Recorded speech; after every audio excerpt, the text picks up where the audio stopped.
कश्मीर सरकार का बड़ा फैसला सामने आया है। सरकार ने फैसला लिया सुरक्षा और आपदा को लेकर। सुरक्षा और आपदा प्रबंधन पर यह बड़ा कदम उठाया गया। 7 जिलों में सिविल डिफेंस कोर बनेगा। रियासी, रामबन की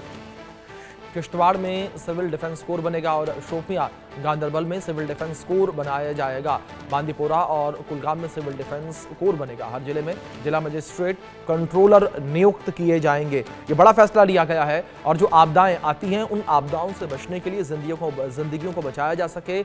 उसको लेकर यह बड़ा और एहतियाती कदम जो है वो उठाया गया है। अजय जांड्याल हमारे सहयोगी जुड़े हैं, उनका रुख करेंगे इन्फॉर्मेशन के लिए। अजय, मैं आपसे समझना चाहूंगा यहाँ पर जिस तरीके से एक बड़ा फैसला डिफेंस कोर हर जिले में बनाने का सरकार के द्वारा लिया गया, क्या कुछ इस फैसले के आदेश में कहा गया है?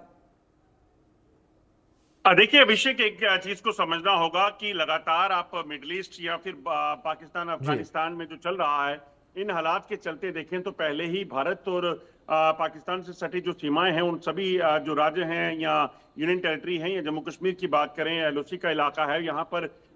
हाई अलर्ट किया गया है क्योंकि इस चीज की आशंका है कि पाकिस्तान में जो हालात हैं उसका असर इस इलाके में हो सकता है और पाकिस्तान कहीं ना कहीं यहाँ पे हालात खराब करने के प्रयास कर सकता है, क्योंकि पाकिस्तान से किसी भी तरह से अफगानिस्तान में सैनिकों का सामना नहीं किया जा रहा, अंदरूनी हालात उसके खराब है। तो इसी के चलते अब जो है लग रहा है कि प्रशासन ने एक बड़ा फैसला लिया है कि सिविल डिफेंस कोर जो है उसका निर्माण जो है वो तमाम जो जिले हैं जम्मू कश्मीर के जो दूर दराज के हैं, चाहे वो रामबन है, बडगाम है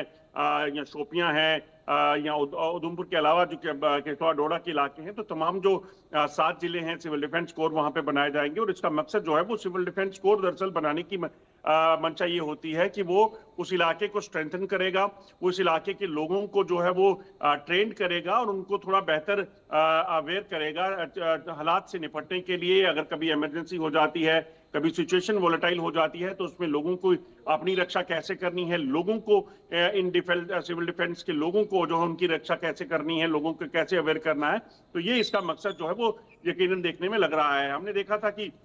ऑपरेशन सिंदूर के दौरान भी जब सिविल डिफेंस को एक जिम्मेदारी दी गई थी कि लोगों को पहले अपने आप को और अपने जो आसपास के लोगों हैं उनको ट्रेन करना है कि अभी अगर कभी जंग के हालात बने तो वो कैसे अपने आप को बेहतर करें और किस तरह से उन्हें छुपना है, किस तरीके से मेडिकल एड या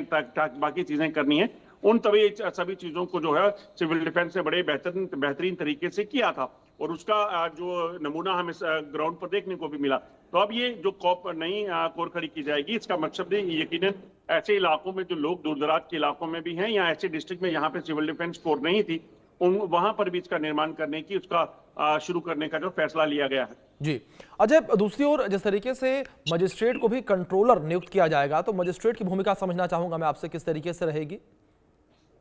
देखिए, जो डिस्ट्रिक्ट मैजिस्ट्रेट रहते हैं वो इन चीजों को कंट्रोल करेंगे, यानी कि जब भी उस कोर की जरूरत पड़ेगी तो डिस्ट्रिक्ट मैजिस्ट्रेट जो होते हैं जिला उपायुक्त, वो उनको जो है तुरंत चीजों को हैंडल करने के लिए बुलाएंगे और उनको एक्टिवेट करेंगे। तो उनका कंट्रोल जो है वो यकीनन डिस्ट्रिक्ट मैजिस्ट्रेट के पास रहेगा। इस चीज का प्रावधान रखा गया है और पहले भी इसी तरह से होता है। जो डिस्ट्रिक्ट हेड्स होते हैं उनको इस चीज की जिम्मेदारी होती है और कहीं ना कहीं चीजों को बेहतर तरीके से इंप्लीमेंट करना, चीजों को बेहतर तरीके से चलाना और जो इस पूरे कोर्स को बनाने का मकसद है उसमें कहीं ना कहीं उनकी भागीदारी होना बेहद जरूरी है, क्योंकि कई सारी ऐसी चीजें होती हैं जिसको लेकर जिला उपायुक्त जो है वो ज्यादा प्रभावी कार्य जो है वो कर सकते हैं। जी बिल्कुल, बहुत शुक्रिया अजय आपका जुड़ने के लिए और इन तमाम